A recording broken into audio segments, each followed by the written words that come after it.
So here we have the Audi A1 on a 68 plate. I'm going to start off by showing you inside the boot, and then we'll hop in and run through some controls from there. As we approach the back of the car, you can see we have reversing sensors, plenty of boot space as well, along with that 60/40 split folding rear seat should you wish to increase the space even further. Okay, now that we're inside the car, we're going to start with the dials. On the left-hand side, we have the rev counter, and on the right-hand side, the speedometer and fuel gauge. In the middle, you can see the total miles for the car, which are 9,708. You can change the information displayed over in that section by using buttons on the steering wheel. There are various different menus available to you as well. The buttons that do that are just here on the left-hand side. On the right-hand side, we have stereo and phone controls, and then we have cruise control underneath just here. The main screen for the stereo is over in the center. Just below that, first of all, you have a button to turn off the stop and start. This car is designed to cut out when it's stationary in traffic to save you fuel. That system is now off. And then above that, of course, the screen itself.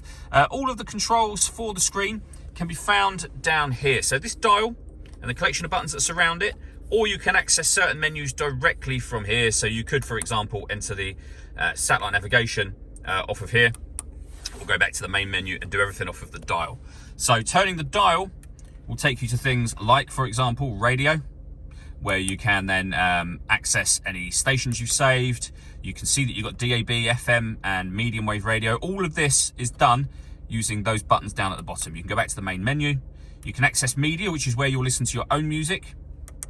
And up in the top corner there, plenty of ways to listen to your own music, and they include Bluetooth audio.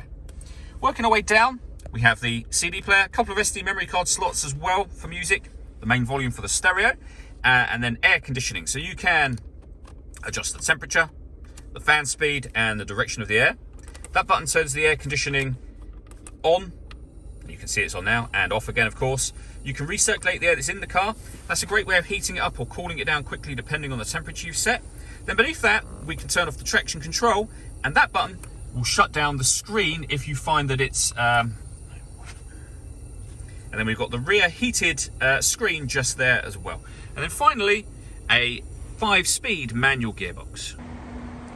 All that leaves me to say is thank you for taking the time to watch this video. If you'd like to come and see the car in person and have a test drive, please feel free to call any of our MJA sites. We'd love to hear from you soon.